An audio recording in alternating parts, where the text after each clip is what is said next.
نحمدہ و نصلی علی رسولہ الکریم اما بعد فاعوذ باللہ من الشیطان الرجیم بسم اللہ الرحمن الرحیم هو الذی ارسل رسولہ بالہدی ودین الحق لیظہرہ علی الدین کلہ ولو کرہ المشرکون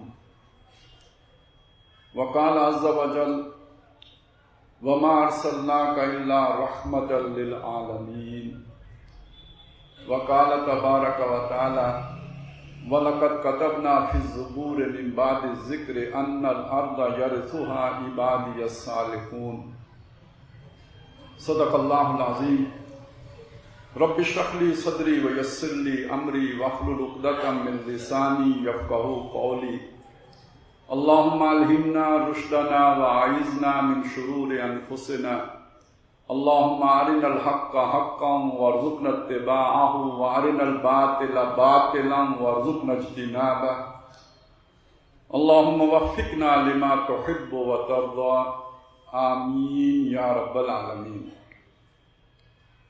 سیرت النبی صلی اللہ علیہ وسلم کے حوالے سے جو ہم نے گفتگو کرنی ہے، عنوان تو سیرت النبی کا ہے، لیکن اس میں در حقیقت 3 موضوعات ہمارے سامنے آئیں گے۔ ایک یہ کہ نبی صلی اللہ علیہ وسلم کی سیرت کا اہم ترین پہلو کیا ہے۔ دوسرا موضوع یہ آئے گا کہ آپ صلی اللہ علیہ وسلم کا جو جسے ہم آج کا دور جدید کہتے ہیں، جس کے لیے یہاں پہ لفظ عصر حاضر استعمال کیا گیا ہے، تو آپ کی اس سیرت کا اس زمانے کے ساتھ تعلق کیا ہے، اور تیسرا اس وقت دنیا کے حالات کیا ہیں، نو انسانی کس طرف جا رہی ہے، خاص طور پہ جو اس وقت فلسطین کی صورتحال ہے، اس کا اس ہمارے موضوع سے کوئی تعلق جڑتا ہے یا نہیں جڑتا۔ تو گویا ان 3 موضوعات پر میں نے بات کرنی ہے، اور یہ یعنی علیحدہ علیحدہ نہیں ہوگا۔ بظاہر یہ 3 موضوعات علیحدہ علیحدہ اگر آپ کو لگیں تو بے شک لگیں، لیکن یہ آپس میں مربوط ہیں، جڑے ہوئے ہیں، یہ ایک دوسرے کے ساتھ منسلک ہیں۔ اب آ جائیں پہلی چیز کی طرف۔ نبی اکرم صلی اللہ علیہ وسلم کی سیرت پر جب ہم بات کرتے ہیں تو عام طور پر ہمارے پاس جو معلومات انسانی ذرائع سے پہنچی ہیں ان کو بنیاد بنا کر بات کرتے ہیں۔ آپ کے جو بھی 23 سالہ رسالت کی زندگی ہے وہ پیش نظر ہوتی ہے، اس پہ بات کرتے ہیں۔ وہ ساری باتیں اپنی جگہ برحق ہیں، میں ان میں سے کسی بات کا انکار نہیں کرتا، نہ یہ کہتا ہوں کہ اس پر بات نہیں کرنی چاہیے۔ لوگوں نے سیرت کی بہت بڑی بڑی کتابیں لکھی ہیں اور ان میں سب حقیقت بیان ہوئی ہے، کوئی بات اضافہ نہیں ہے، لیکن میں جو توجہ دلانا چاہتا ہوں وہ یہ کہ سیرت پر ان سے زیادہ جو جامع کتاب ہیں وہ قرآن مجید ہے۔ حضرت عائشہ رضی اللہ تعالیٰ عنہ سے پوچھا گیا کہ نبی صلی اللہ علیہ وسلم کے اعمال کیا ہیں، افعال کیا ہیں، اخلاق کیا ہیں، تو آپ نے الٹا سوال کرنے والے سے سوال کر لیا کہ کیا تم قرآن نہیں پڑھتے، اور پھر خود ہی جواب دیا کانا خلقہ القرآن، جناب رسالت مآب صلی اللہ علیہ وسلم کے جو اخلاق ہیں وہ تو قرآن ہیں، آپ مجسم قرآن ہیں۔ تو میں آپ کی توجہ اس چیز کی طرف دلانا چاہتا ہوں کہ اگر آپ سیرت کا ایسنس معلوم کرنا چاہیں، جوہر، ہر شے کا ایک جوہر ہوتا ہے نا، ست ہوتا ہے، ست، تو اگر آپ سیرت کا ست معلوم کرنا چاہیں تو وہ آپ کو قرآن سے ملے گا۔ تفصیلات آپ کو روایات سے مل جائیں گی، لیکن جو اس کا ایک خلاصہ ہے اور جامع ترین خلاصہ ہے وہ آپ کو قرآن مجید سے ملے گا۔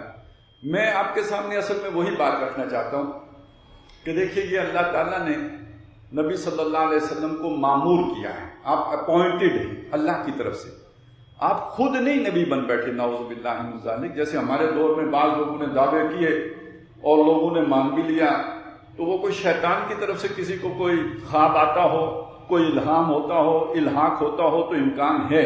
اللہ تبارک و تعالیٰ نے یہ سلسلہ محمد رسول اللہ صلی اللہ علیہ وسلم پر آ کے ختم کر دیا ہے۔ تو آپ جناب صلی اللہ علیہ وسلم کی جو بعثت ہے وہ اللہ کی طرف سے مامور ہے۔ جب آپ کسی کو کسی جگہ پہ مامور کرتے ہیں تو اس کی کوئی ذمہ داری آپ لگاتے ہیں۔ تو اللہ نے محمد رسول اللہ کو مامور کیا تو کوئی ذمہ داری بھی سونپی اور اسے قرآن مجید میں بیان کیا کہ وہ ذمہ داری کیا ہے۔ وہ ذمہ داری 3 مقامات ہیں قرآن مجید میں جن میں آئی ہے، بالکل واضح الفاظ میں آئی ہیں۔ سورہ توبہ میں آئی ہے، سورہ فتح کے آخر میں آئی ہے، سورہ صف میں آئی ہے۔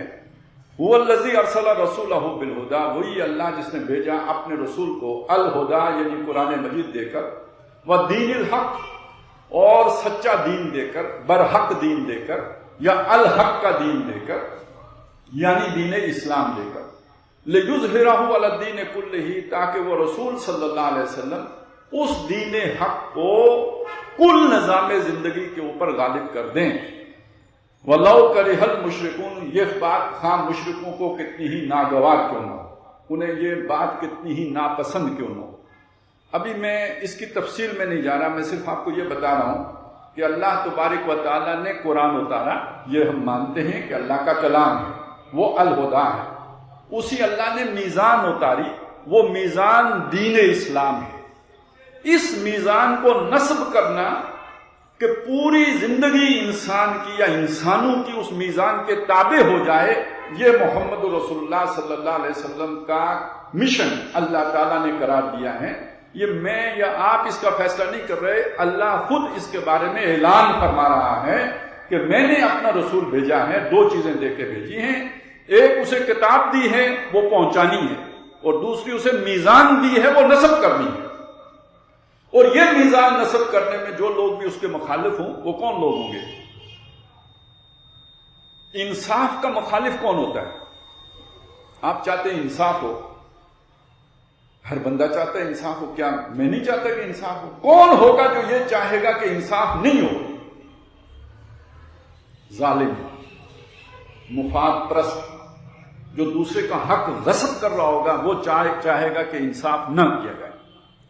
باقی ہر بندے کے دل کی آواز ہے کہ انصاف ہونا چاہیے، یہ ہر آدمی کو یہ چیز اپنی طرف کھینچتی ہے کہ انصاف ہونا چاہیے، لیکن ظالم کو انصاف ناپسند ہوتا ہے۔ جنہوں نے اپنے لیے خاص حقوق رکھے ہوئے ہوں وہ دوسروں کے برابر ہونا کبھی پسند نہیں کرتے، لہذا ان لوگوں کو جو ظالم ہوتے ہیں انہیں انصاف کھلتا ہے، وہ مخالفت کریں گے، ان کی مخالفت کے وہی مشرک ہوتے ہیں، ان کی مخالفت کے باوجود اللہ کے رسول نے اس دین حق کو یعنی اس میزان عدل کو غالب کرنا ہے۔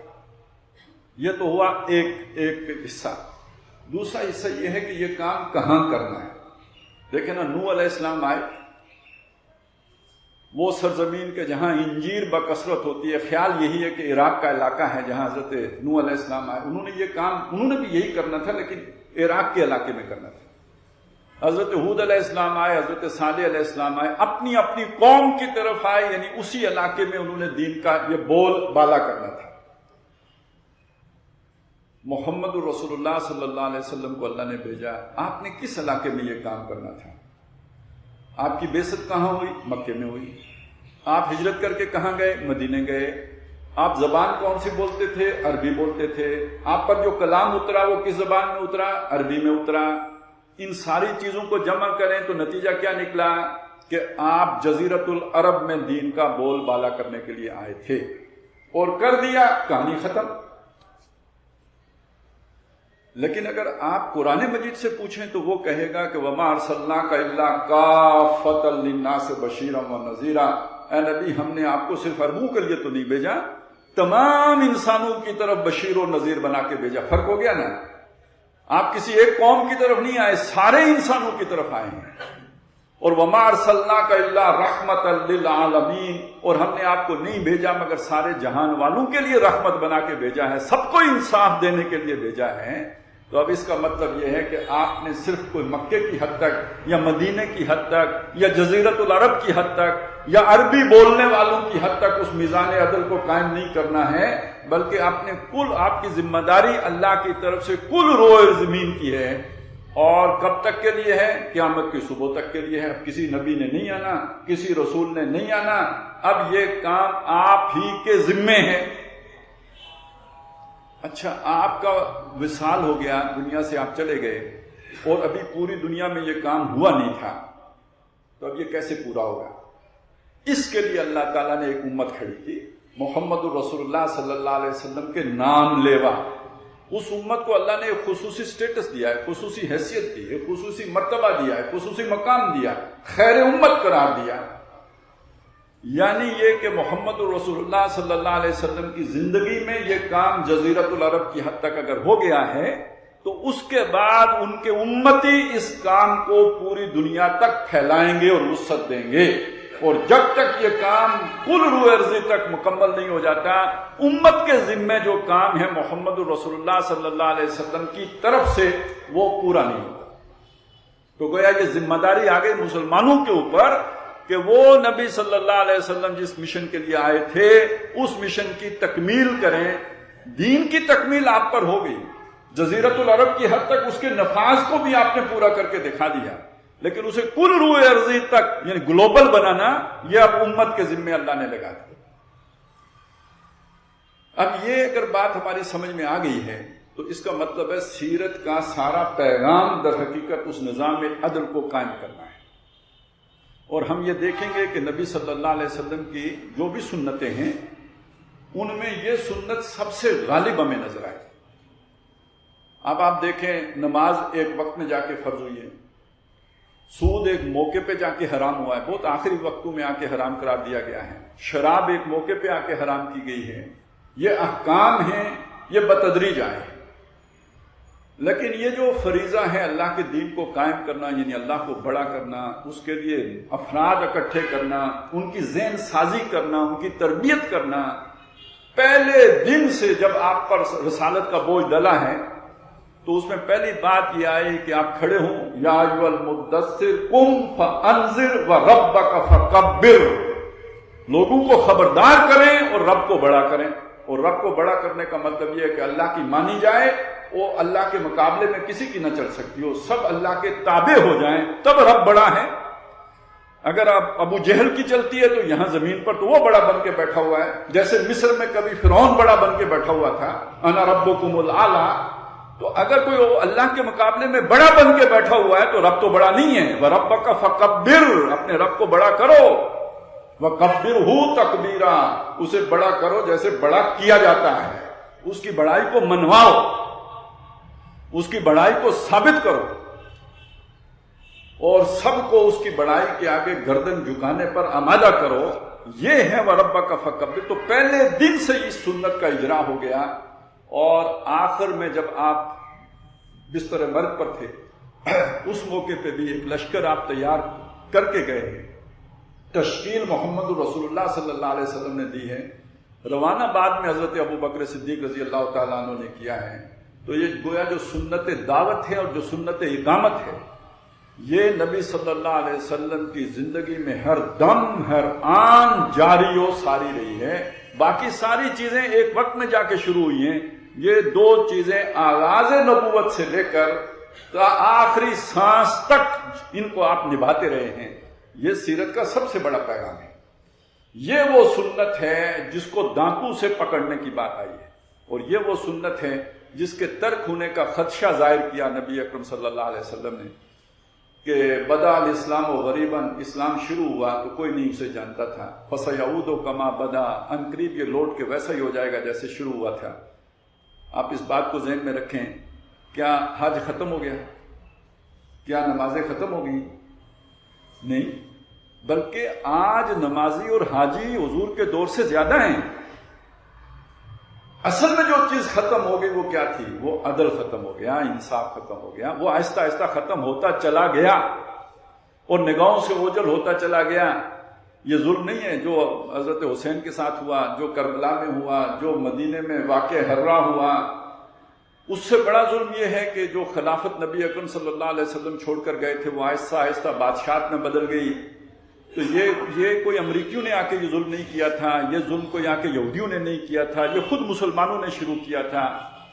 تو یہ وہ سنت ہے جسے زندہ کرنے کا بتایا کہ جس نے یہ سنت زندہ کی اس نے 70 شہیدوں کا جو ہے نا ثواب پایا۔ من احیا سنتی عند فساد امتی، وہ اصل میں یہ والی سنت ہے جو مردہ ہو گئی ہے، جسے زندہ کرنے کی بات ہے، جو لوگ بھول بیٹھے ہیں جسے یاد کرانے کی بات ہے، وہ تو اصل میں یہ سنت ہے۔ خیر، اب آ جائیں اس چیز کی طرف کہ ذرا نبی صلی اللہ علیہ وسلم کی اس سیرت کو سامنے رکھیں، اور اللہ تعالیٰ نے جو حضور کی ایک خاص شان بیان کی ہے سورہ اعراف کی آیت نمبر 157 میں، ذرا اس کو بس تازہ کر لیں۔ آیا مبارکہ کا پس منظر یہ ہے کہ حضرت موسیٰ علیہ السلام کوہ طور پر گئے، جب اپنے لوگوں کو توبہ کرانے کے لیے لے کے گئے، وہ جب پیچھے سامری کی بنیاد پر انہوں نے ایک غلط کام کر لیا تھا، بچڑے کی پوجا کر لی تھی، تو اب توبہ کے لیے 70 آدمی لے کے کوہ طور پہ گئے۔ وہاں پہ بڑا کوئی اللہ تعالیٰ کی طرف سے ڈرایا گیا، بونچال آیا، تو اس پہ انہوں نے اللہ سے فریاد کی کہ اللہ تو ہمیں ان جو جاہل ہیں ان کی وجہ سے تو ہلاکت میں نہ ڈال، اور پھر اللہ سے رحمت کی درخواست کی۔ اللہ نے فرمایا میری رحمت نے ہر شے کو احاطے میں لے رکھا ہے، لیکن ایک میری خصوصی رحمت ہے، وہ ان لوگوں پر ہوگی جو پیروی کریں گے رسول نبی امی کی۔ جناب محمد رسول اللہ صلی اللہ علیہ وسلم کا ذکر یہاں سے شروع ہوتا ہے، پھر اللہ نے اس رسول نبی امی کی شان خود بیان کی۔ پہلی بات یہ بیان کی کہ یجدونہ مکتوبا عندہم فی التوراۃ والانجیل، اس رسول نبی امی کو لکھا ہوا پائیں گے اپنے پاس تورات میں بھی اور انجیل میں بھی۔ یعنی یہودیوں کو بھی پتا ہے کہ یہ آخری رسول ہیں، نصرانیوں کو بھی پتا ہے کہ یہ آخری رسول ہیں، ان کی نشانیاں ان کی کتابوں میں موجود ہیں۔ دوسری بات، یامرہم بالمعروف وینہاہم عن المنکر، وہ انہیں نیکی کا حکم کرے گا اور برائی سے روکے گا۔ یہ نیکی کا حکم کرنا، برائی سے روکنا، سورۃ النحل میں یہ اللہ کی شان بیان ہوئی ہے۔ ان اللہ یامر بالعدل والاحسان وایتاء ذی القربى وینہی عن الفحشاء والمنکر والبغی، بے شک اللہ تعالیٰ عدل کا حکم دیتا ہے، احسان کا حکم دیتا ہے، ایتاء ذی القربى قریبی رشتہ داروں کو کھلانے پلانے، ان کے حقوق ادا کرنے کا حکم دیتا ہے، وینہی، اور اللہ منع کرتا ہے فحشاء سے، منکر سے، بغاوت سے اللہ منع کرتا ہے۔ تو امر بالمعروف اللہ بھی کرتا ہے، نہی عن المنکر اللہ بھی کرتا ہے۔ اللہ کی یہ شان اس کے رسول میں بھی جاری ہوگی، یامرہم بالمعروف، وہ نیکی کا حکم کرے گا، وینہاہم عن المنکر، لوگوں کو برائی سے روکے گا۔ یہ امر بالمعروف اور یہ نہی عن المنکر ہے کیا؟ اس کی آگے تشریح آ گئی ہے۔ اس کی دو شاخیں ہیں، امر بالمعروف اور نہی عن المنکر کی دو شاخیں ہیں۔ ایک شاخ یہ ہے کہ یحل لہم الطیبات، ان کے لیے طیب چیزیں، پاکیزہ چیزیں حلال کرے گا، ویحرم علیہم الخبائث، اور خبیث اور بری چیزیں ان پر حرام کرے گا۔ تو اس میں امر بالمعروف کیا ہوگا؟ پاکیزہ چیزوں کی طرف انہیں کھانے پینے کے لیے حلال کرنا، اور منکر کیا ہوگا؟ بری شے، خبیث چیزوں سے روکنا۔ اور آگے بڑھیں، آگے یہ ہے کہ وَيَضَعُ عَنْهُمْ إِصْرَهُمْ وَالْأَغْلَالَ الَّتِي كَانَتْ عَلَيْهِمْ، ان لوگوں کے اوپر جو بوجھ ہوں گے وہ ہٹائے گا۔ یہ بوجھ کیا ہوتے ہیں؟ اس زمانے کو چھوڑیں، آج کے زمانے میں سمجھیں۔ ابھی نئے سے نئے ٹیکس لگتے ہیں نا کہ نہیں لگتے؟ آپ کے ابھی لگتے ہوں گے۔ زندگی اجیرن ہو گئی ہے غریب آدمی کی یا نہیں ہوگی؟ ان ٹیکسوں کے نیچے ایک مزدور دب رہا ہے یا نہیں دب رہا؟ سانس لینے سے محروم ہو گیا ہے کہ نہیں ہو گیا؟ کتنے لوگ ہیں جو خودکشیاں کر رہے ہیں اس غربت کے ہاتھوں مجبور ہو گئے۔ علماء کرام سے آپ پوچھ سکتے ہیں کہ اسر بھی بوجھ کو کہتے ہیں اور حمل بھی بوجھ کو کہتے ہیں، دونوں میں باریک سا فرق ہے۔ حمل اس بوجھ کو کہتے ہیں کہ جس کو اٹھا کے بندہ چل سکے۔ زندگی خود ایک بوجھ ہے، یہ گھسیٹنی پڑتی ہے۔ ہر آدمی کسی نہ کسی ذمہ داری پہ ہوتا ہے، کوئی باپ ہے تو اولاد پالنی ہے، اولاد ہے تو والدین کا خیال کرنا ہے، میاں بیوی ہیں، ذمہ داریاں ہیں، یہ سب بوجھ ہیں۔ یہ زندگی کی تکلیف ہے جو مرنے کے ساتھ ہی ختم ہو جاتی ہے، اگر انسان آگے کہ اس نے اعمال اچھے کیے ہوں تو تکلیف میں تو ہر کوئی ہے، بوجھ میں ہر کوئی ہے، کوئی اٹھایا ہوا تو ہر کسی نے ہے کچھ نہ کچھ، ذمہ داریوں کا بوجھ ہر ایک کے اوپر ہے۔ لیکن اسر وہ بوجھ ہوتا ہے کہ جس کے نیچے بندہ دب جائے، جسے اٹھا نہ سکے۔ تو جب ظالم اقتدار میں آتے ہیں تو نو انسانی کے اوپر ایسے بوجھ لاد دیتے ہیں کہ جن کو وہ اٹھانے کی ہمت و طاقت نہیں رکھتے ہوتے، تو وہ نبی رسول امی آ کے لوگوں کے اوپر سے ان بوجھوں کو ہٹائیں گے۔ اب امر بالمعروف کا مطلب ہو گیا ان بوجھوں کو ہٹانا، اور جنہوں نے ان بوجھ ڈالے ہوئے ان کی نفی کرنا، ان کی نہیں کرنا، ان کو روکنا، انہیں پسپا کرنا۔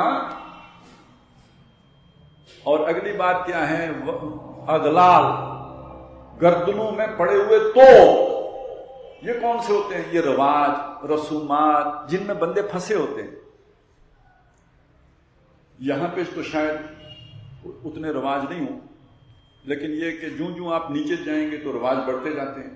مرنا بھی مشکل ہو گیا. اب جب بندہ مر جائے گا تو مرنے کے بعد چلیں کفن تو مجبوری ہے، وہ تو دینا ہی دینا ہے، لیکن اس کے علاوہ کتنی چیزیں لوگوں نے پال لی ہیں ساتھ جوڑ کے. اب یہ کہ وہ رشتہ دار آ رہے ہیں، بیٹھ رہے ہیں، ان کی مہمان نوازی کرنی ہے، پتہ نہیں وہ کون سے چاول بھی کھلانے ہیں، کیا کھانا پکانا ہے، یعنی مرنے کے لیے بھی لاکھوں روپے چاہیے، نہیں تو بیچتی ہے. تو جینا بھی مشکل اور مرنا بھی مشکل. اچھا چلیں شادی سب نے کرنی ہے. اب شادیوں کی رسومات اتنی ہو گئی ہیں، اتنا سونا ہوگا، اتنا جو ہے نا وہ آپ جو ہے نا وہ گھر ایسا ہونا چاہیے، بچہ پاؤں پہ کھڑا ہونا چاہیے. یہ جو ساری جو آ جاتی ہے نا بائنڈنگ معاشرے کی طرف سے، اس میں گردن پھنس جاتی ہے. پھر آدمی تڑپتا ہے، ادھر ادھر نہیں جا سکتا. ہم کہتے ہیں چلو بھائی ہمارے ساتھ چلہ لگاؤ، وہ کہتے ہیں یار میں نے پہلے جہیز پورا کرنا ہے کہ شادی کروں یا چلہ لگاؤں. تو بندے یعنی پھنس جاتے ہیں دنیا کے اندر، جیسے گردن پھنسی ہوئی ہوتی ہے اس طرح وہ پھنس جاتے ہیں. رسم و رواج میں پھنسے ہوئے لوگ، ان رسم و رواجوں سے بھی محمد رسول اللہ آ کے لوگوں کو آزاد کریں گے. تو یہ برائیاں، ان برائیوں کو ہم برائیاں سمجھتے ہی نہیں. یہ وہ چیزیں ہیں جو پوری نوع انسانی کو غلط رخ پہ ڈال دیتی ہیں. اب یہ میں نے امر بالمعروف اور نہی عن المنکر کی یہ دو شاخیں آپ کے سامنے رکھی. میں نے کہا یہ دو شاخیں کیوں رکھی، یہ میں نے کیسے یہ بات کہہ لی. میرے سامنے ویسے تو بہت سی مثالیں ہیں، لیکن آپ کے سامنے یہ مثال پیش کرتا ہوں.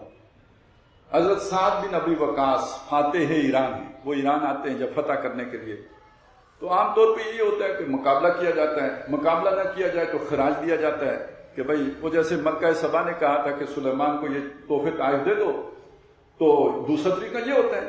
تو ایرانیوں نے بھی سوچا کہ بھئی لڑ کے کیا کریں گے، ہمارے پاس پیسے بہت ہیں، یہ آئے ہیں عربی تو ان کو دے دیتے ہیں، کچھ لیں کھائیں پئیں جائیں اور عیاشی کریں، تو لڑائی بھڑائی ہمیں کرنے کی ضرورت نہیں. تو انہوں نے پوچھا بھئی کیوں آئے ہو؟ خیال یہی تھا کہ یہ کہیں گے کہ بھئی ہم جو ہے مال بنانے آئے ہیں. انہوں نے جواب دیا کہ ہم اس طرح نہیں آئے، انا قد ارسلنا، اپنی مرضی سے نہیں آئے ہیں، ہم بھیجے گئے ہیں. اب دیکھیے بات یہاں سے چلی تھی، هو الذی ارسل رسولہ، وہی ہے جس نے بھیجا اپنے رسول کو. اب یہاں بات کہاں پہنچی؟ انا قد ارسلنا، ہم بھیجے گئے ہیں. ان کو کس نے بھیجا تھا؟ اللہ نے بھیجا تھا. یہ جو کہہ رہے ہیں کہ ہم بھیجے گئے ہیں، ان کو کس نے بھیجا؟ اللہ نے تو نہیں بھیجا. یہ محمد رسول اللہ ڈیوٹی لگا کے گئے تھے کہ جب پوچھا تھا الا هل بلغت، تو کیا میں نے پہنچا دیا؟ اور سب نے جواب دیا انا نشهد انك قد بلغت الرسالة واديت الامانة ونصحت الامة وكشفت الغمة. تو اب حضور نے فرمایا فليبلغ الشاهد الغائب، اب جو گواہ بن گیا ہے کہ میں نے اس تک پہنچا دیا، اب اس کے ذمے ہے کہ وہ پہنچائے ان تک کہ جن تک ابھی تک نہیں پہنچا. یہ تو حضور نے بیان کیا. آئیں قرآن کی طرف کہ حضور نے یہ بات کیسے کہی. اصل میں یہ اللہ تعالیٰ نے حکم دیا ہے اور مسلمانوں سے یہ بات کہی، کنتم خیر امتن، تم بہترین امت ہو، اخرجت للناس، لوگوں کے لیے نکالے گئے ہو. اب انا قد ارسلنا کا مطلب سمجھ آیا؟ محمد رسول اللہ کو براہ راست اللہ نے حکم دیا، لیکن باقی امت کو اللہ نے حضور کے واسطے سے قرآن مجید کے ذریعے سے یہ حکم دیا ہے کہ تم نے لوگوں کے پاس جانا ہے. انا قد ارسلنا، ہم بھیجے گئے ہیں، اپنی مرضی سے نہیں آئے ہیں. اللہ نے ہماری یہ ذمہ داری قرآن مجید میں لگائی ہے. فرق بس اتنا ہے کہ محمد رسول اللہ کے پاس فرشتہ رسول آتے تھے، جیسے ابھی آپ کو امین سواتی صاحب بتا رہے تھے.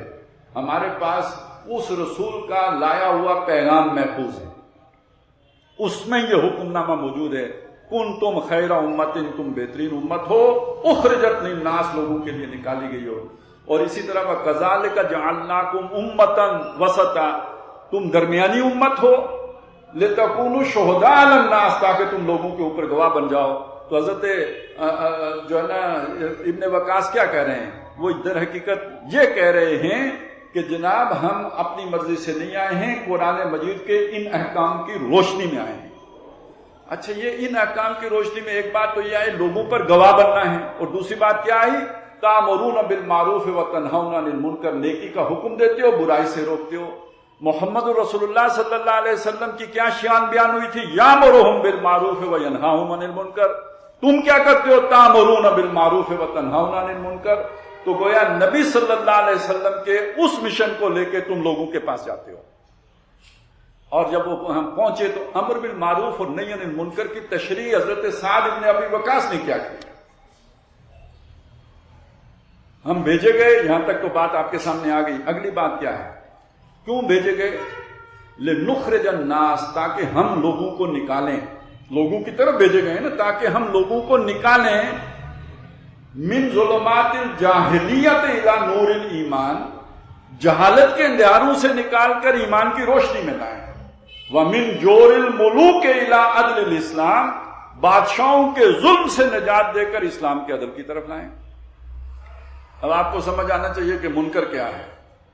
وہ جو جہالت کے اندھیرے ہیں وہ منکر ہے، اور یہ جو بادشاہوں کا ظلم ہے یہ منکر ہے. اور معروف کیا ہے؟ یہ جو ایمان کی روشنی ہے یہ معروف ہے، اور یہ جو اسلام کا عدل ہے یہ معروف ہے. اب آپ سوچ لیجئے محمد رسول اللہ صلی اللہ علیہ وسلم کا دین اور اسلام کیا تھا؟ یامرہم بالمعروف یعنی یامرہم بالاسلام، یامرہم بالمعروف یعنی یامرہم بالعدل.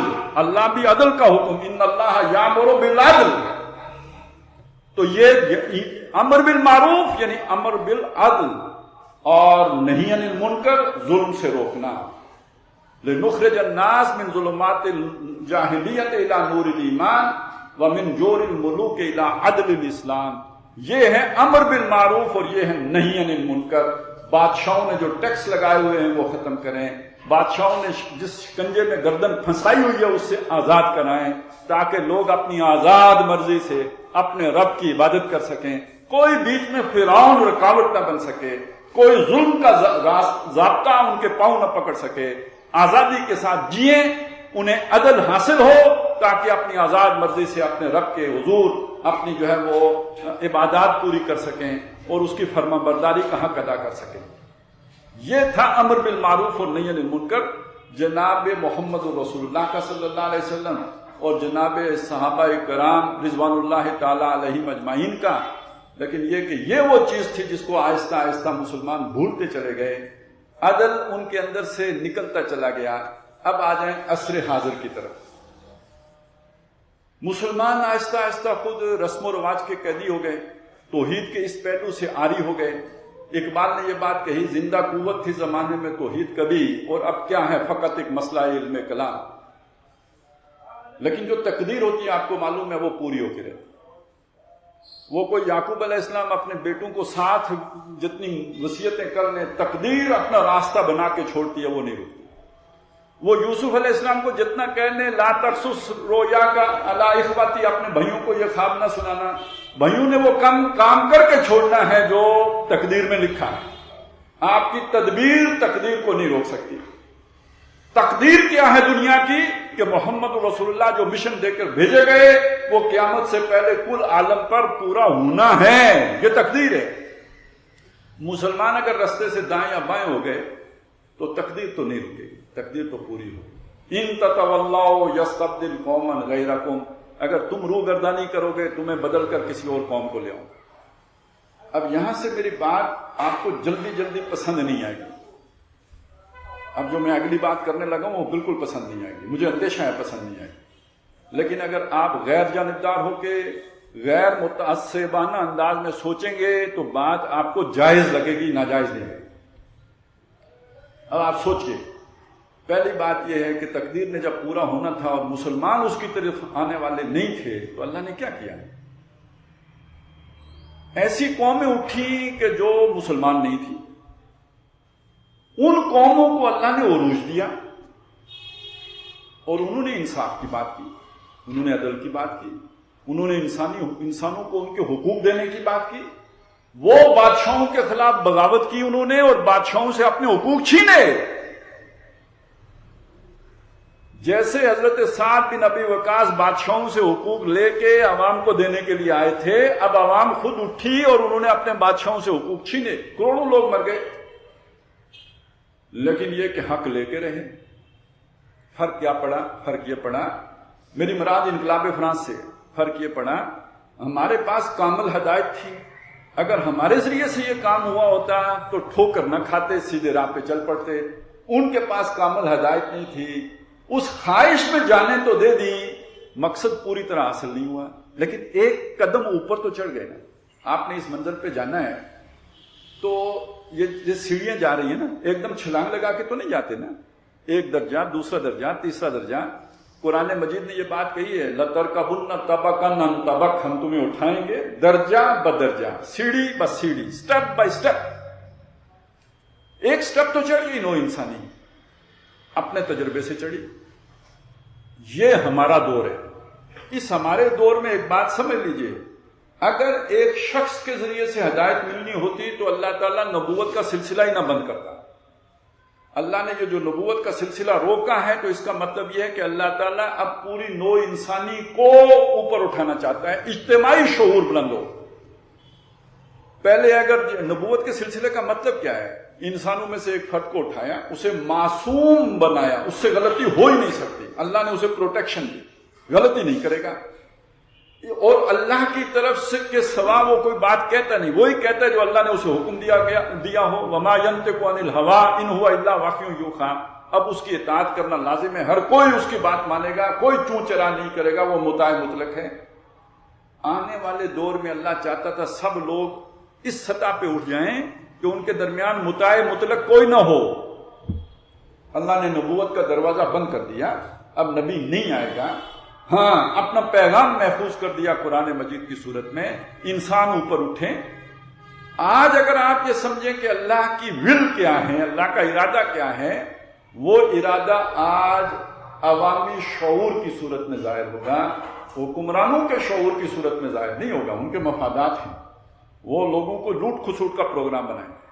یہی وجہ ہے کہ دنیا جہاں کے حکمران ڈرتے ہیں عوام سے، وہ یہ نہیں چاہتے کہ عوام کو اختیار ملے.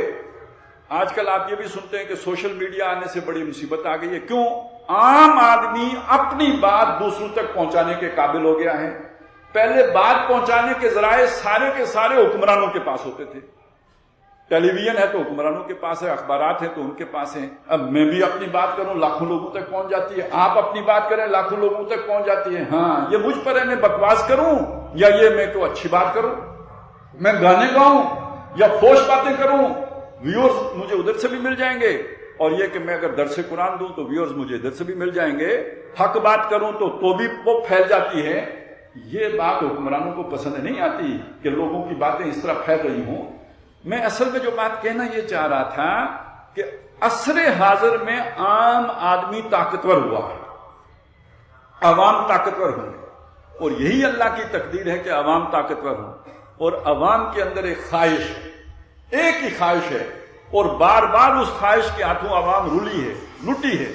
وہ خواہش ہے عدل کی خواہش، انصاف کی خواہش. میں نے کوئی غلط بات تو نہیں کی نا؟ آپ مانتے ہیں نا کہ عوام میں عدل کی خواہش ہے، حکمرانوں میں نہیں ہے. وہ تو پریولیج کلاس ہے، وہ تو کہتے ہیں نا یہ جو رولنگ کلاس ہے، پاور ایلیٹ ہے، یہ پریولیج کلاس ہے. وہ کیوں عدل چاہیں گے؟ وہ عدل نہیں چاہتے. عدل کون چاہتا ہے؟ عوام چاہتی ہے.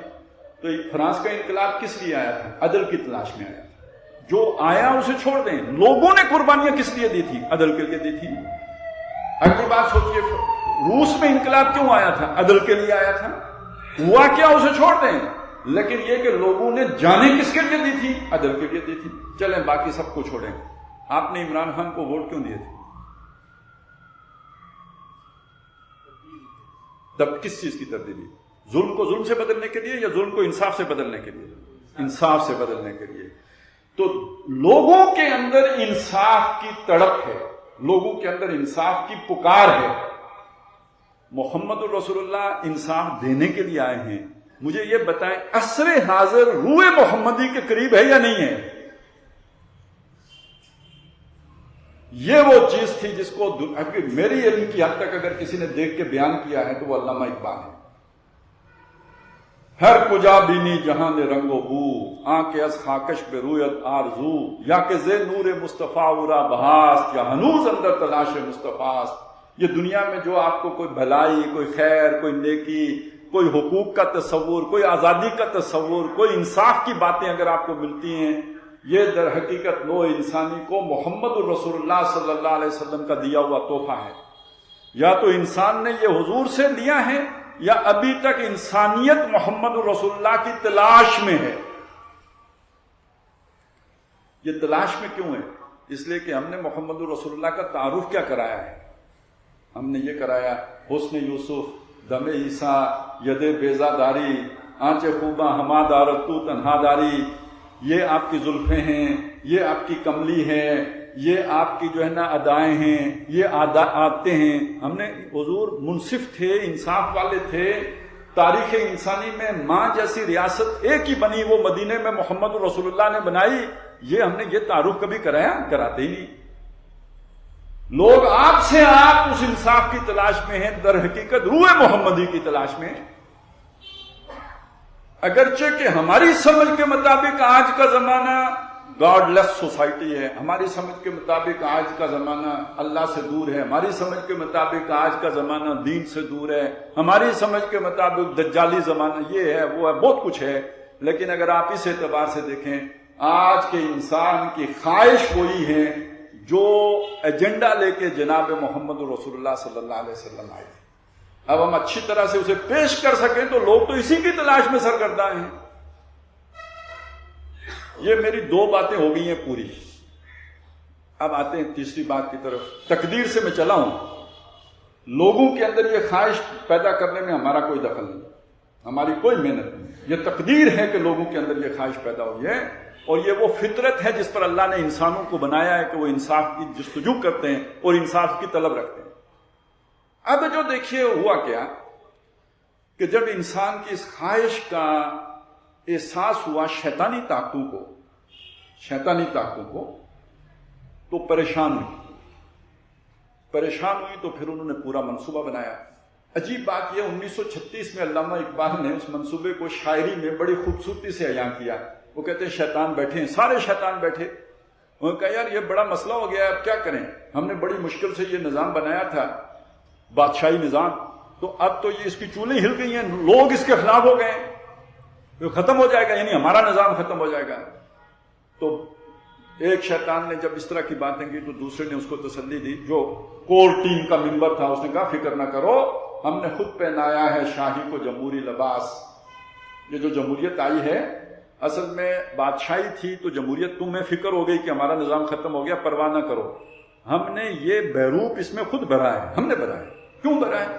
جب سے آدم ہوا ہے خود شناس و خود نگر، یہ مجبوری ہماری بنی ہے۔ ہم یہ چاہتے نہیں تھے جمہوریت بھی آئے، بادشاہ بہت بیسٹ نظام تھا ہمارے شیطانی ایجنڈے کے اعتبار سے، لیکن وہ ایک ہوتا ہے نا جب سب کچھ جاتا دیکھیے تو آدھا دیجئے بانٹ، تو ہمیں یہ آدھا بانٹنا اس لیے پڑا کہ انسان ہوشیار ہو گیا ہے، سمجھدار ہو گیا ہے، آدم خود شناس و خود نگر ہو گیا ہے۔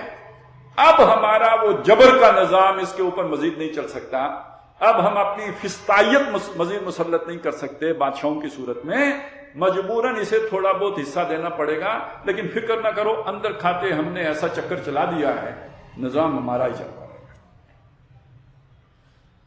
چلیں جی، یہ تو بات ہو گئی، کام ختم ہو گیا۔ اگلی بات آ گئی، اس نے دوسری بات یہ کہی کہ چلیں یہ تو جمہوریت والا مکو ٹھپا گیا، ایک اور مسئلہ بھی ہے، ادھر مارکس جو ہے نا وہ بھی ایک کتاب لے کے آ گیا ہے، پیغمبر نیست، پیغمبر تو نہیں ہے وہ، لیک بغلداری کتاب، اس کی بغل میں ایک کتاب ہے، عدل کی بات کرتا ہے، انصاف کی بات کرتا ہے، ظلم کے خاتمے کی بات کرتا ہے۔ اب یہ دیکھیے یہ وہی ایجنڈا ہو گیا یا نہیں ہو گیا جو محمد رسول اللہ کا تھا؟ تو شیطان کو خطرہ پیدا ہو گیا، وہ کہتے ہیں یہ کیا ہے؟ اس نے کہا بے فکر ہو جاؤ، اس سے بھی یہ ختم نہیں ہوگا، یہ کب ڈرا سکتے ہیں مجھ کو یہ اشتراکی کوچا گھر؟ بڑا شیطان کہتا ہے یہ میرا کوئی بگاڑ نہیں سکتے۔ اب وہ اگلی بات کہتا ہے شیطان ہے اگر مجھ کو کوئی خطر تو اس امت سے، اس امت سے کیوں خطرہ ہے؟ ویسے ادھر ہی وہ یہ بھی کہہ چکا ہے، یہ جو امت ہے جانتا ہوں یہ امت حامل قرآن نہیں ہے، وہی سرمایہ داری بندہ مومن کا دین، جانتا ہوں مشرق کی اندھیری رات میں بے ید بیضا ہے پیران حرم کی آستین، یہ مجھے شیطان کہتا ہے مجھے معلوم ہے، لیکن اس کے باوجود خطرہ ہے۔ اور بھائی کیوں خطرہ ہے؟ یہ تو ستے پے ہیں، ان کے اندر تو جان ہی نہیں ہے، تمہارے ہی کارندے ساری دنیا میں بکھرے ہوئے ہیں، یہ تو سوئے پڑے ہیں۔ اس نے کہا مسئلہ ہے۔ مسئلہ کیا ہے؟ الحذر، آئین پیغمبر سے 100 بار الحذر۔ ان کے پاس ایک خزانہ ہے چھپا ہوا، اس سے میری توبہ میری توبہ۔ وہ کیا خزانہ ہے؟ وہ آئین پیغمبر ہے، وہ جو محمد رسول اللہ قرآن کا نسخہ ان کے پاس چھوڑ گئے ہیں، اس سے میری توبہ، اس سے میری توبہ۔ اب بس یہاں رک جائیے، تھوڑی دیر کے لیے رک جائیے۔ حضرت عمر رضی اللہ تعالیٰ عنہ نے یہ بات فرمائی، ان اللہ یرفع بہذا الکتاب اقواما ویضع بہ آخرین، بے شک اللہ تعالیٰ اب اس کتاب ہی کے ذریعے سے قوموں کو عروج بھی دے گا اور اس کتاب کو چھوڑنے کی وجہ سے قوموں کو ذلیل بھی کرے گا۔ آج اگر اقوام مغرب کو عروج حاصل ہے، قرآن کو مانتے نہیں ہیں، اللہ کی کتاب نہیں مانتے ہیں، لیکن قرآن جس انصاف کی بات کرتا ہے اگر کاملتاً اس پر عمل نہیں کرتے تو اس کا کوئی تھوڑا بہت حصہ انہوں نے پکڑا ہوا ہے، ہم نے تو وہ بھی نہیں تھاما ہوا۔ وہ زمانے میں معزز تھے مسلمان ہو کر اور تم خار ہوئے تارک قرآن ہو کر۔ اور شیطان سے بھی اقبال نے یہی کہلایا، جانتا ہوں یہ امت حامل قرآن نہیں ہے، وہی سرمایہ داری بندہ مومن کا۔ تو یہ جو آئین پیغمبر ہے اس سے مجھے خوف ہے، اور آئین پیغمبر میں آپ کو بتا چکا، ظلم کا خاتمہ اور عدل کا قیام، اصل آئین پیغمبر۔ اس میں پھر اس نے وہ بھی بتایا کہ وہ کیا کیا چیزیں ہیں جن سے میں ڈرتا ہوں۔ الحذر، آئین پیغمبر سے 100 بار الحذر، حافظ ناموس سے زن، مرد آزما مرد آفری۔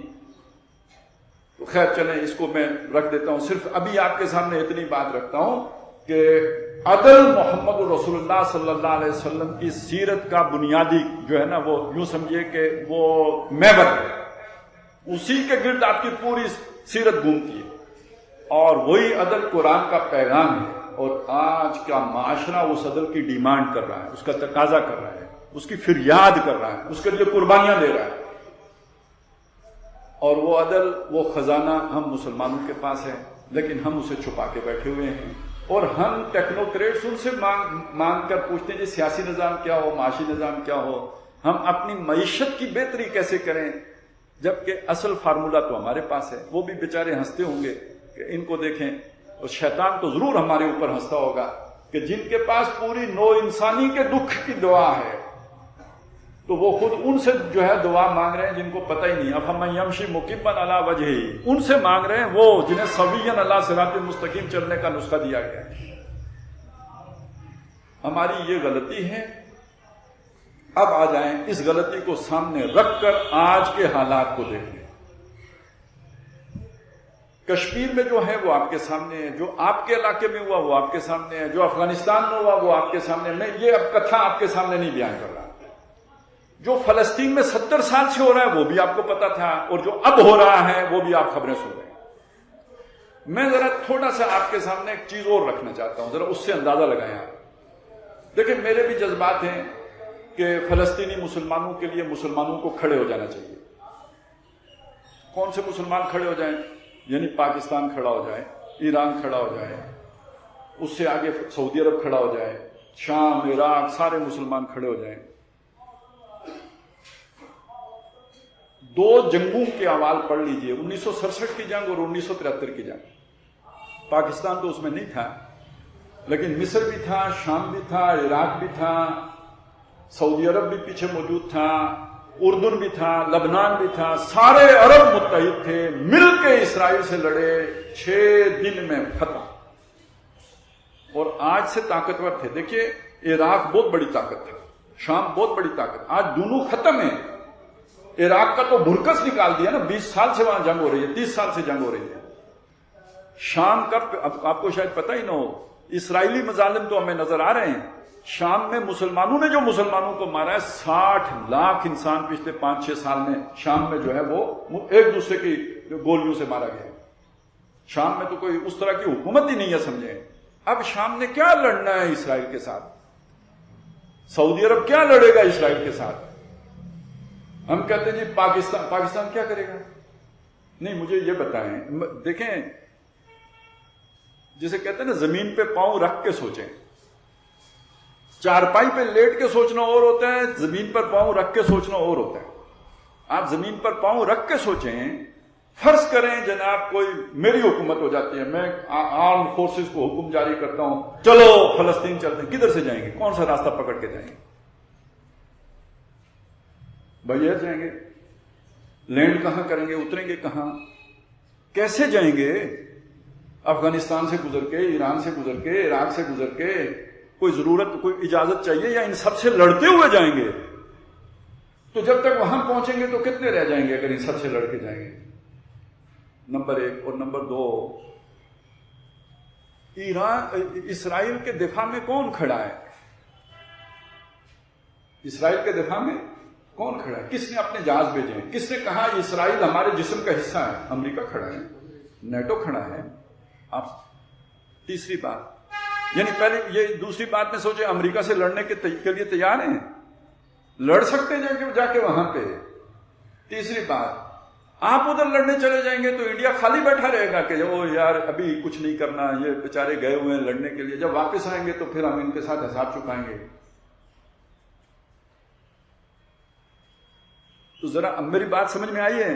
ہم لڑنے کی پوزیشن میں ہیں، مرنے کی پوزیشن میں ضرور ہیں۔ میں کہتا ہوں لڑیں، لیکن نتیجہ میں آپ کو بتا رہا ہوں مرنے کی پوزیشن میں ضرور ہیں، لڑنے کی پوزیشن میں نہیں ہیں۔ یہی بات سعودی عرب کی ہے، یہی بات شام کی ہے، یہی سارے مسلمانوں کی ہے۔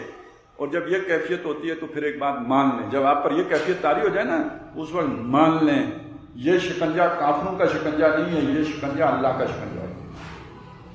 جب آپ بے بس ہو جائیں نا، آپ کچھ نہ کر سکتے ہوں، کافر مسلمان کو بے بس نہیں کر سکتا، مسلمان اسی وقت بے بس ہوتا ہے جب اللہ کی مار اس پر پڑتی ہے، اس کے بغیر وہ بے بس نہیں ہو سکتا۔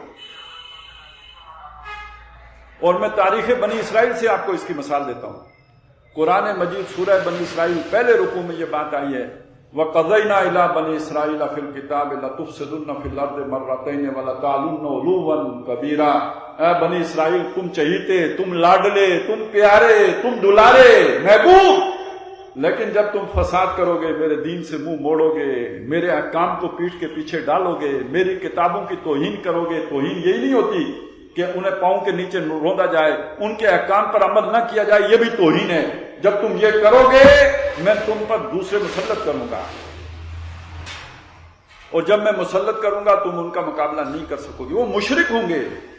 باسنا علیکم عباد اللہ، عبادنا نہیں عباد اللہ، مطلب یہ عبادنا تو وہ ہوتے نا نیک بندے، اچھے بندے، یہ عباد اللہ ہمارے ہی بندے ہیں لیکن مشرک ہیں، مسلط ہم نے کیے ہیں۔ باسن شدیدن، سخت جنگ لڑنے والے، اولی باسن شدیدن، بہت سخت جنگجو ہیں، ان کا تم مقابلہ ہے۔ بخت نصر 587 قبل مسیح، 2600 سال پہلے، آج سے 2610 سال پہلے حملہ کیا اس نے، اور 6 لاکھ کو قتل کیا اور 6 لاکھ کو غلام بنا کے بیبلونیا لے گیا۔ وہ شہر جو حضرت داؤد نے جو بنایا، جو حضرت سلیمان نے جس مسجد کی بنیاد رکھی، جہاں پہ موسیٰ علیہ السلام کے تبرکات ہیں، تابوت سکینہ موجود ہے، وہ شہر لٹ گیا، پٹ گیا، برباد ہو گیا۔ ایک متنفس وہاں زندہ نہیں چھوڑا گیا، ایک عمارت باقی نہیں چھوڑی گئی، مسجد گرا دی گئی، تورات گم کر دی گئی، تابوت سکینہ آج تک پھر نہیں ملا۔ اور تورات کون سی؟ جو آسمان سے اتری تھی، تختیوں پہ لکھی ہوئی، پھر نہیں ملی۔ یہ سزا کیوں ملی؟ کس کے ہاتھوں ملی؟ کافروں کے ہاتھوں ملی۔ کس کو ملی؟ جو اس وقت کے مسلمان تھے۔ کیوں؟ نبی بھی موجود ہیں، یہ نہیں کہ وہ بالکل ہی بیکار تھے، نبی بھی بیچ میں موجود ہیں، پھر بھی ملی۔ کیوں ملی؟ بحیثیت مجموعی اللہ کے دین کو پیٹ دکھائی، فساد مچا دیا۔ انفرادی نیکیاں اگر کسی کی تھی بھی تو وہ کام نہیں آئی، اور نبی کی موجودگی بھی کام نہیں آئی۔ دوسری مرتبہ پھر جب فساد کیا، پھر سزا ملی، اب ٹائٹس رومی کے ہاتھوں ملی، اور آج سے تقریباً سمجھیں 1950 سال پہلے ملی، 70 عیسوی میں ملی، پھر ہیکل گرایا گیا، آج تک دوبارہ تعمیر نہیں ہوا۔ 3rd ٹیمپل بنانے کی باتیں ہو رہی ہیں نا، آج تک پھر تعمیر نہیں ہوا۔ اور اس موقع پہ مجموعی طور پہ 10-12 لاکھ یہودی قتل ہوا، لیکن ایک دن میں 1,33,000، جس دن فوجیں داخل ہوئی ہیں شہر میں، 1,33,000 آدمی مسلمان، اس وقت کے مسلمان حضور صلی اللہ علیہ وسلم کی پیدائش سے بھی 500 سال پہلے 1,33,000 مسلمان مارے گئے، یعنی جو بنی اسرائیل کے لوگ تھے وہ قتل کر دیے گئے۔ کیوں کیے گئے؟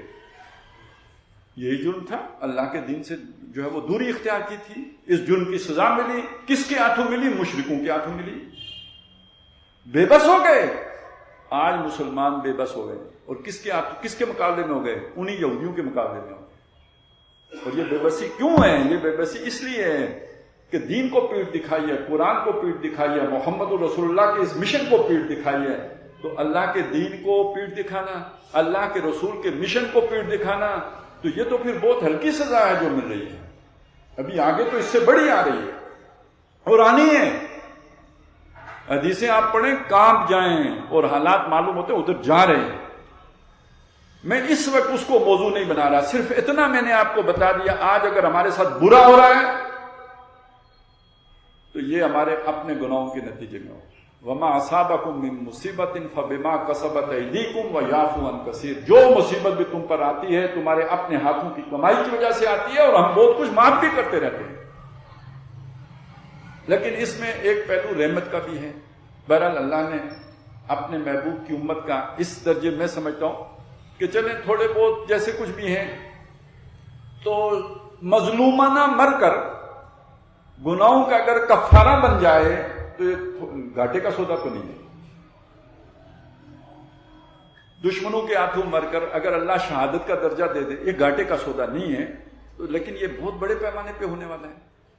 بہت بڑے 100 میں سے 99 اگر اس جنگ میں کام آ جائیں تو آپ سوچیں کتنے بڑے پیمانے پہ ہونے والا۔ خبریں حدیث میں آیا ہے کہ کسی کے 100 بیٹے ہوں گے تو 99 ختم ہو جائیں گے، ایک باقی بچے گا۔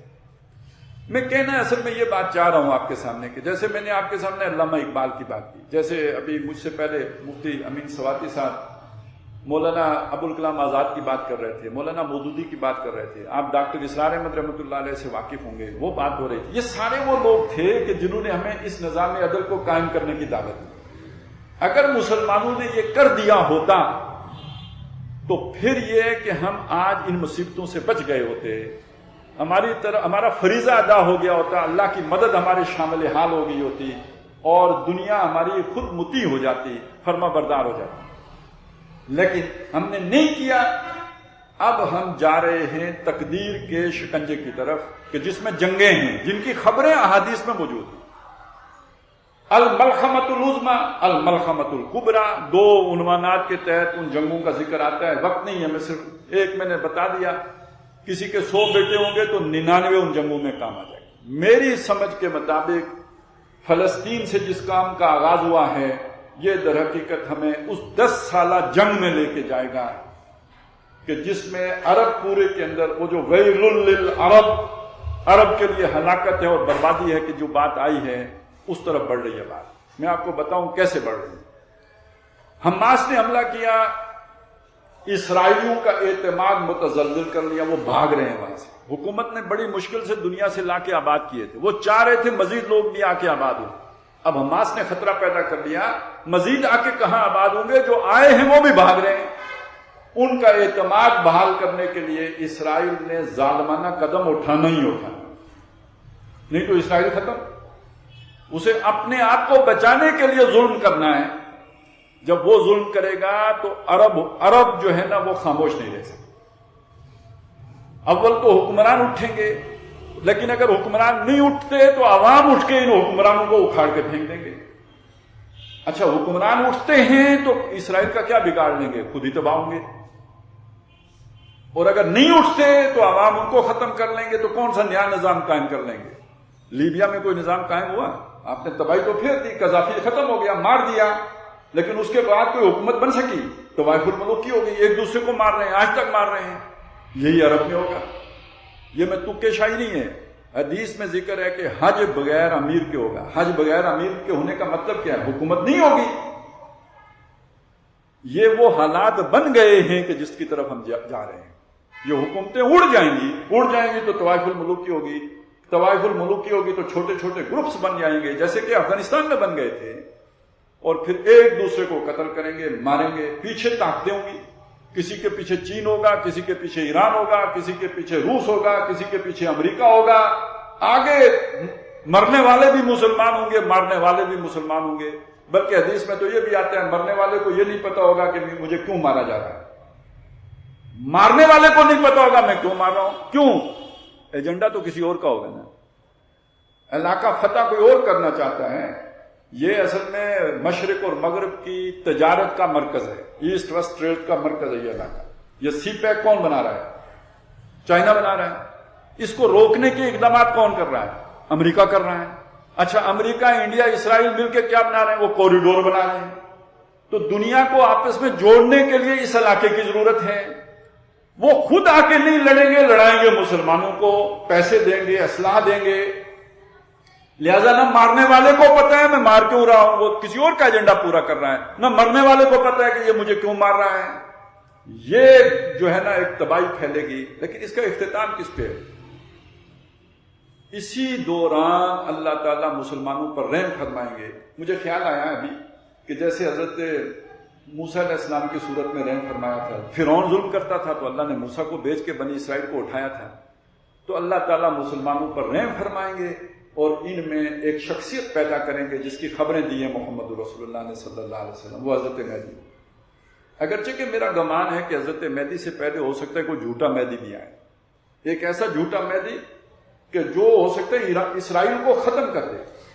تو ہم سب کہیں کہ بھئی اس سے بڑی شے کوئی نہیں. تو بس وہ جو نشانیاں حضور نے بتائی ہیں وہ یاد رکھنی ہے. یہ جو اصلی والا مہدی ہوگا نا یہ مکے میں ظاہر ہوگا. اس کے خلاف ایک لشکر جو جائے گا وہ شام سے جائے گا. اس کا مطلب یہ دیکھیے، اس سے بھی پتہ چلتا ہے کہ سعودی عرب کی آج کی حکومت اگر موجود ہو تو شام سے لشکر آنے کی ضرورت نہیں تھی، پھر تو لشکر ریاض سے آتا. لشکر شام سے آنے کا مطلب یہ ہے کہ کم از کم آل سعود کی حکومت ختم ہو چکی ہوگی، اس لیے وہ لشکر جو ہے نا شام سے آئے گا. اور حضرت مہدی پہلا قدم، پہلا اقدام، پہلا مارکا آپ کا جو ہوگا وہ بھی شام میں جا کے ہوگا. جو پہلے لڑائی آپ لڑنے کے لیے جائیں گے، فوج کشی کریں گے، وہ بھی شام کی طرف کریں گے. تو یہ پہلی جو ایک شخصیت ہے، ایک لیڈر ہے جو مسلمانوں کے اندر پیدا ہوں گے. یہ اس پورے علاقے سے جو کفر کی طاقتیں ہیں ان کو نکال باہر کریں گے، یہاں تک کہ قسطنطنیہ پہنچ جائیں گے، ترکی تک انہیں شکست دے دیں گے. جزیرت العرب ان طاقتوں سے خالی ہو جائے گا کہ خبر پھیلے گی کہ دجال آ گیا. جب دجال کی خبر پھیلے گی تو اس کے بعد یہ مسلمان واپس آئیں گے. خبر جھوٹی ہوگی لیکن جب تک واپس آتے آتے واقعتاً دجال آ چکا ہوگا. اس کا مقابلہ حضرت مہدی سے بھی نہیں ہوگا. اور اس پورے علاقے پہ معلوم ہوتا ہے اس کی حکومت ہو جائے گی. سوائے مکے کے، مدینے کے، بیت المقدس اس وقت اس کے قبضے میں نہیں جائے گا. ابھی تو ہیں ادھر لیکن اس وقت اس کے قبضے میں نہیں جائے گا. دمشق کی وہ مسجد جس میں حضرت مہدی ہوں گے وہ بھی اس کے قبضے میں نہیں ہوگی. یہ 4 جگہ ہیں جن کو چھوڑ کر باقی سارے علاقے پہ دجال کی حکومت. اور دجال اگر یہودی ہوگا تو اس کا مطلب یہودیوں کا گریٹر اسرائیل بن جائے گا. لیکن تب بنے گا، حضرت مہدی کے آنے کے بعد بنے گا، اس سے پہلے بننے کا امکان نہیں لگتا. واللہ عالم. یہ ایک ہمارا انداز تطبیق کر رہے ہیں ہم، ہو سکتا ہے منطبق کرنے میں غلطی لگے لیکن لگتا یوں ہے کہ ایسا ہوگا. اور وہ جو میں نے آپ کو بتایا کہ یہ جو دجال ہے یہ اصل میں مسیح بن کے آئے گا، یعنی ظلم سے نجات دلانے آئے گا وہ بھی. اور آپ سوچئے آج ایک نئی صورت پیدا ہو چکی ہے. وہ کیا نئی صورت ہے؟ یہ جو اس وقت موجود یہودی ہیں جنہوں نے اسرائیل بنایا ہوا ہے، یہ بات سچ ہے کہ یہ یہودی نہیں ہے، یہ اشکنازی لوگ ہیں. ان کی نسل جا کے حضرت یافس سے ملتی ہے. یہ سامی النسل بھی نہیں ہے، ان کا ابراہیم علیہ السلام سے کوئی رشتہ داری نہیں، کوئی تعلق نہیں، کوئی نسل نہیں جڑتی. ان کی حضرت اسحاق، حضرت یعقوب سے کوئی تعلق نہیں جڑتا. یہ اصل میں یورپی قوم ہے، اشکنازی کہلاتے ہیں. یہ یہودی ہیں ہی نہیں، یہ ابراہیم علیہ السلام کی نسل سے ہیں ہی نہیں، یہ یعقوب علیہ السلام کی نسل سے ہیں ہی نہیں. ہاں، ان کی نسل امریکیوں سے ملتی ہے، برطانیہ والوں سے ملتی ہے، آسٹریلیا والوں سے ملتی ہے، جنوبی افریقہ میں جو گورے بیٹھے ہیں ان سے ملتی ہے. یہ وائٹ اینگلو سیکسن جو لوگ ہیں اس قبیلے سے ان کا تعلق بنتا ہے. وہ پروٹیسٹنٹس ہو گئے، یہ یہودی ہو گئے. بس یہ فرق ہے، پیچھے سے ان کا اوریجن ایک ہے. اور یہ یوں سمجھ لیجئے کہ جو بھی یہ جو وائٹ اینگلو سیکسن تھے نا، انہوں نے دنیا کے اوپر جو اپنا تسلط قائم کرنا تھا اس کے لیے اس علاقے میں انہیں ایک مورچہ درکار تھا جو یہودیت کے نام پر انہوں نے اسرائیل کی صورت میں قائم کر دیا. وگرنہ ان کا مذہب سے کوئی لینا دینا نہیں ہے. یہ دھوکہ ہے مسلمانوں سے بھی، دھوکہ ہے یہودیوں سے بھی، دھوکہ ہے عیسائیوں سے بھی. کہ یہ یہودی ریاست ہے، یہ یہودی ریاست نہیں ہے۔ اور یہ اب آپ دیکھ لیں کہ آج جو اصلی یہودی ہیں وہ مسلمانوں کے ساتھ کھڑے ہو رہے ہیں، جگہ جگہ آپ دیکھ رہے ہیں، اسرائیل کے اندر کھڑے ہو رہے ہیں، ایران کے اندر کھڑے ہو رہے ہیں، یورپ کے اندر مسلمانوں کے حق میں وہ والے یہودی مظاہرے کر رہے ہیں۔ ابھی یہ بہت اچھی بات ہے۔ پہلے بھی مسلمانوں اور یہودیوں نے مل کے کافی سارے، طارق بن زیاد کا بہت ساتھ دیا یہودیوں نے، عیسائیوں کے مقابلے میں ہر جگہ پہ یہودیوں نے اس دور میں، پہلے دور میں مسلمانوں کا ساتھ دیا ہے، ابھی پھر سے دے رہے ہیں۔ لیکن یہ یاد رکھیے کہ دجال نے ان میں سے آنا ہے، اشکنازی یہودیوں میں سے نہیں ہے، ان اصلی والے یہودیوں میں سے آنا ہے۔ آج اگر محبت پیدا ہو رہی ہے تو کل جب ان میں سے کوئی لیڈر ابھرے تو کتنے مسلمان ہوں گے جو اس کا ساتھ دینے کے لیے تیار ہو جائیں گے۔ آج کتنے مسلمان ہیں جو یہ کہہ رہے ہیں کہ یروشلم کے اوپر یہودیوں کا حق ہے، جو کہہ رہے ہیں کہ قبلہ اول تو ویسے ہی فضول بات ہے، کوئی مسجد اقصیٰ نہیں تھی، مسجد اقصیٰ تو آسمانوں پر تھی، وغیرہ وغیرہ۔ یہ باتیں شروع ہو گئی ہیں یہودیوں سے، اصلی والے یہودیوں سے جوڑ بھی شروع ہو گیا ہے۔ تو جو مسیح آئے گا، مسیح الدجال، تو کتنے مسلمان بھی اس کے پیچھے چل پڑیں گے۔ 70,000 تو علماء کا ذکر آتا ہے جو اس کے پیچھے چل پڑیں گے، تو اس لیے چل پڑیں گے کہ وہ امن لے کے آئے گا، سکون لے کے آئے گا، مسلمانوں کو گویا حقوق دے رہا ہوگا، اس ظلم سے نجات مل جائے گی، تو مسلمان کہیں گے واہ واہ۔ لیکن یہ کہ اصل لیڈر مہدی ہوں گے، ان کا وہ اس دجال کا مقابلہ نہیں کر سکیں گے، تو اللہ تعالیٰ عیسیٰ علیہ السلام کو اتاریں گے، اور جب وہ اتریں گے تو دجال ان کا مقابلہ نہیں کر سکے گا، اور وہ اسے مقام لد پر جا کے قتل کر دیں گے۔ اور کہتے ہیں کہ جو موجودہ اسرائیل ہے، اس کا جو سب سے بڑا ایئرپورٹ ہے وہ لڈا کے نام سے مشہور ہے، تو وہ ڈال عربی میں ہے نہیں، تو اس لیے وہ لد ہو گیا، واللہ عالم۔ لیکن یہ کہ بہرحال وہ یہودی دنیا سے ختم ہو جائیں گے، عیسائی سارے مسلمان ہو جائیں گے، اور یعنی یوں سمجھیے کہ عیسیٰ علیہ السلام کی قیادت میں جزیرت العرب سے شر کی ساری طاقتیں ختم کر دی جائیں گی، کہ اچانک ایک نئی مصیبت آ جائے گی، اور یہ مصیبت یاجوج ماجوج کی صورت میں۔ میری سمجھ کے مطابق یاجوج ماجوج کا ایک تو وہ ذوالقرنین کے دور کا معاملہ ہے نا، وہ پرانا دور ہو گیا۔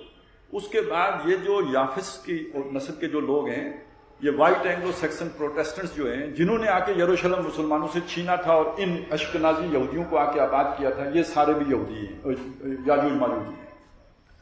اقبال نے کہا تھا کھل گئے یاجوج و ماجوج کے لشکر تمام، چشم مسلم دیکھ لے تفسیر حرف ینسلون۔ اور دوسری یہ بات کہ یہ جو آتا ہے نا کہ وَحَرَامٌ عَلَىٰ قَرْيَةٍ أَهْلَكْنَاهَا أَنَّهُمْ لَا يَرْجِعُونَ حَتَّىٰ فُتِحَتْ يَأْجُوجُ وَمَأْجُوجُ وَهُمْ مِنْ كُلِّ حَدَبٍ يَنْسِلُونَ۔ تو ایک بستی تو جیسے قوم نوح کی بستی ہلاک ہو گئی، وہ تو کبھی بھی واپس نہیں آئے گی، لیکن جیسے یروشلم سے یہودی نکال دیے گئے تو یہ بھی واپس نہیں آ سکتے جب تک کہ یاجوج ماجوج کے لشکر نہ کھل جائیں۔ تو آپ سمجھیں 70 عیسوی میں نکالے گئے، حضور صلی اللہ علیہ وسلم کے دور میں جب قرآن اتر رہا ہے نکلے ہوئے ہیں، جب نکلے ہوئے ہیں تو یہ بات کہہ دی گئی کہ یہ واپس نہیں آ سکتے جب تک کہ یاجوج ماجوج کے لشکر نہ کھلیں۔ اب اگر واپس آئے ہیں تو گویا یاجوج ماجوج کے لشکر کھل چکے، تو وہ کون ہو سکتا ہے سوائے ان کے کہ جن کو ہم وائٹ اینگلو سیکسن کے نام سے جانتے ہیں، یہ گورے چٹے نیلی آنکھوں والے، یہ وہ لوگ ہیں کہ جو در حقیقت یاجوج ماجوج کی ایک پوت ہے، لیکن ایک پوت اور بھی ہے، اور وہ ہیں yellow masses of the east, CPEC بنانے والے، ان کے بعض قبائل۔ تو اب آپ دیکھیں کہ اگر اس علاقے پر قبضہ کرنا ہے تو آپ نے عیسائیوں کو نہیں کرنے دیا، حضرت مہدی کی قیادت میں نکال باہر کیا، اس کے بعد یہودیوں نے قبضہ کرنے کی کوشش کی تو حضرت مسیح کی قیادت میں آپ نے ان کو نکال باہر کیا۔ تو اس کے پیچھے بعد اب کون سا لالچی بندہ پیچھے رہ جائے گا؟ چائنا۔ لہذا اب جو لشکر آئیں گے ان کا مقابلہ حضرت مسیح بھی نہیں کر سکیں گے۔ انہیں اللہ تعالیٰ ایک بیماری کا ذکر، بیماری کیا ہوگی؟ ایک کیڑا ہوگا جو ان کی گردن پہ کاٹے گا اور اس سے کوئی بیماری پیدا ہوگی جس سے وہ مریں گے۔ آج ہمیں سمجھ آتی ہے وہ کیڑا کوئی وائرس ہو سکتا ہے، وہ کورونا بھی تو ہو سکتا ہے۔ کتنے لوگ کورونا سے مر گئے؟ ویسے بھی کہا جاتا ہے 2031-32 میں کورونا کا اس سے زیادہ خطرناک حملہ دنیا کے اوپر ہوگا۔ تو ہو سکتا ہے وہ یاجوج ماجوج کے اوپر ہی ہو، واللہ عالم، لیکن حدیث میں اس کا ذکر آیا ہے۔ اور وہ مریں گے اور ان کی لاشیں اتنی ہوں گی کہ سارے لوگ مل کے ان کو ٹھکانے نہیں لگا سکیں گے۔ وہ تو پھر اللہ تعالیٰ ایک خصوصی بارشوں کا سلسلہ شروع کرے گا جس سے وہ سارا گند صاف ہوگا، اور اب کل روئے ارضی پر اللہ کا دین غالب ہو جائے گا۔ اب کوئی شر کی طاقت باقی نہیں رہے گی، اور حدیثوں میں تو اتنی اس کی برکتیں آئی ہیں، کہ کسی بنی آدم کے دل میں کسی دوسرے کے لیے رائی کے دانے کے برابر بھی بغض اور کینہ اور حسد باقی نہیں رہے گا۔ اتنی خوشحالی ہوگی، اتنی خوشحالی ہوگی، زمین والے آسمان والے سے خوش ہو جائیں گے، اور زمین والے اللہ کی ایسی بندگی کریں گے کہ آسمان والا ان سے راضی ہو جائے گا۔ جاء الحق و زہق الباطل کی صورت پیدا ہو جائے گی۔ وما ارسلناک الا رحمۃ للعالمین کا تقاضا پورا ہو جائے گا۔ اسلام ہر گھر میں داخل ہو جائے گا، بعز عزیز او ذل ذلیل، اور کل جو ہے نا عالم محمد رسول اللہ صلی اللہ علیہ وسلم کے اس عدل کی چھتری تلے آ جائے گا۔ آسماں ہوگا سحر کے نور سے آئینہ پوش، اور ظلمت رات کی سیما پا ہو جائے گی۔ پھر دلوں کو یاد آ جائے گا پیغام سجود، پھر جبی خاک کے حرم سے آشنا ہو جائے گی۔ آنکھ جو کچھ دیکھتی ہے لب پہ آ سکتا نہیں۔ لوگ کہیں گے پاگل ہو گیا، یہ کیسے ہو سکتا ہے؟ آج ہمارے کئی مسلمان کہتے ہیں یہ کیسے ہو سکتا ہے؟ آنکھ جو کچھ دیکھتی ہے لب پہ آ سکتا نہیں۔ میں بھی حیرت ہوں کہ دنیا کیا سے کیا ہو جائے گی، شب گریزاں ہوگی آخر جلوائے خورشید سے، یہ جہاں معمور ہوگا نغمہ توحید سے۔ سیرت النبی صلی اللہ علیہ وسلم، بنیادی پیغام عدل کا قیام آپ نے کیا، مسلمان بھول گئے، اس کی سزا ملی آخر میں جا کے پورے دنیا پر۔ بہرحال مسلمانوں کو ان کے کیے کی سزا ملنے کے بعد کل روئے عرضی پر اللہ کے دین میں غالب ہو جانا ہے۔ بس یہ پیشن گوئیاں، یہ احادیث، جیسے ہمیں مرنے کے بعد دوبارہ جی اٹھنے کی خبر محمد رسول اللہ نے دی ہے اور ہم ایمان رکھتے ہیں کہ دوبارہ جئیں گے، ایسے ان کو دانتوں سے پکڑ کے رکھنے کی ضرورت ہے کہ دنیا کے خاتمے سے پہلے کل روئے عرضی پر اللہ کے دین میں غالب ہونا ہے۔ آگے حالات ایسے آئیں گے، ہو سکتا ہے میرا یقین بھی متزلزل ہو جائے، مجھے بھی لگے کہ یہ حدیثیں جو میں نے سنی تھی پتہ نہیں ضعیف تھی، پتہ نہیں بنو امیہ نے گڑھ کے ڈال دی تھی، پتہ نہیں کسی نے بعد میں مسلمانوں کا حوصلہ بڑھانے کے لیے بیچ میں شامل کر دی تھی۔ آج لوگ یہ باتیں کر رہے ہیں، ہو سکتا ہے کل مجھے بھی اسی طرح لگے، اس لیے کہ حدیث میں یہ آتا ہے فتنے اتنے ہوں گے، ایک آدمی صبح مومن ہوگا تو شام کو کافر ہو جائے گا، شام کو مومن ہوگا تو صبح اٹھے گا تو کفر کی، رات کو اس نے فیس بک پہ جو پوسٹیں پڑھی تو صبح تک جو ہے نا اس کے ایمان کی چھٹی ہو گئی۔ اس لیے کہ ایسی تحقیقات سامنے آئیں گی، ایسے مقالے اور تھیسس سامنے آئیں گے، ایسی ریسرچز سامنے آئیں گی۔ اب دیکھیں نا، وہ مسجد اقصیٰ تو کم از کم یروشلم سے اٹھ کر بیت المعمور تک پہنچ گئی ہے نا، کہ کیسی بات ہے۔ بندہ سوچے ہاں دور کی مسجد تو پھر دور کی مسجد تو اتنا ہی ہو سکتی ہے نا، یہ تو پھر بھی نزدیکی کی ہوئی، تو سب سے دور والی مسجد تو وہی ہے۔ لیکن یہ کہ آپ اگر کسی اہل علم سے پوچھیں گے تو وہ آپ کو بتائے گا اوپر جانے کے لیے عروج کا لفظ آتا ہے، سبحان الذی اسرا نہیں آتا، اسرا زمین کے سفر کے لیے آتا ہے۔ تو اس طرح کی چھوٹی چھوٹی باتیں ہوں گی تو لیکن یقین کرنا مشکل ہو جائے گا۔ تو اس لیے میں نے کہا جیسے مرنے کے بعد جی اٹھنے کا یقین ہے، اس لیے کہ محمد صلی اللہ علیہ وسلم نے اس کی خبر دی ہے، ایسے ہی یہ یقین رکھیں کہ دنیا کے خاتمے سے پہلے کل روئے عرضی پر اللہ کے دین نے غالب ہونا ہے۔ البتہ ہماری کامیابی اس میں ہے کہ ہم اس کے لیے کیا کرتے ہیں، اور اس کے لیے کیا کرنا ہوتا ہے۔ کل دین ہے کیا؟ اللہ کے نبی صلی اللہ علیہ وسلم سے کہلوایا گیا، آپ کہہ دیجئے قُلْ إِنَّنِي هَدَانِي رَبِّي إِلَىٰ صِرَاطٍ مُسْتَقِيمٍ، اے نبی فرما دیجئے میرے رب نے مجھے صراط مستقیم کی رہنمائی دے دی، گامزن کر دیا۔ یہ صراط مستقیم کیا ہے؟ دیناً قیاماً ملت ابراہیم، یہ قائم دین ہے، ابراہیم کا طریقہ ہے۔ ابراہیم کیا تھے؟ ابراہیم نے اپنی قوم کے مقابلے میں حق سچ کا علم بلند کیا، اس کے نتیجے میں آگ میں چھلانگ لگانی پڑی، آگ میں چھلانگ لگائی، قوم کو چھوڑنا پڑا، ہجرت کی، چھوڑ دیا، عراق سے آ کے شام میں آباد ہو گئے، ایک حصہ اولاد کا حجاز میں آباد کر دیا۔ اللہ کا حکم آیا بیٹے کی گردن پہ چھری چلاؤ، چھری چلانے سے دیر نہیں کی، کوئی باک نہیں رہا، دریغ نہیں کی، کر گزرے۔ یہ ملت ابراہیم، یہ ابراہیم کا طریقہ ہے۔ تو دین کیا ہے؟ دیناً قیاماً ملت ابراہیم، یہ ابراہیم کا طریقہ جو حنیف تھے، مسلم تھے۔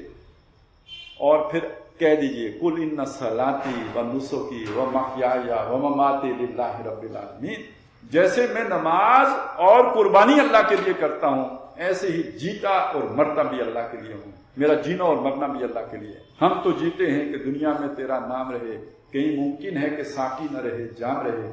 اصل اللہ کے ساتھ معاہدہ یہ ہے، اللہ کا دین سربلند ہو اور اس رستے میں جان جاتی ہے تو جائے، مال جاتا ہے تو جائے، کاروبار جاتا ہے تو جائے، نوکری جاتی ہے تو جائے، رشتے کٹتے ہیں تو کٹیں۔ ان صلاتی و نسکی و محیای و مماتی للہ رب العالمین، اس پر میں کوئی سودے بازی نہیں کروں گا، مداحنت نہیں کروں گا، پیچھے نہیں ہٹوں گا، پسپائی نہیں کروں گا، کمپرومائز نہیں ہوں گا۔ یہ ہے دین قیم۔ اللہ تعالیٰ اس دین پر ہمیں چلنے کی توفیق عطا فرمائے۔ یہ صراط مستقیم ہے۔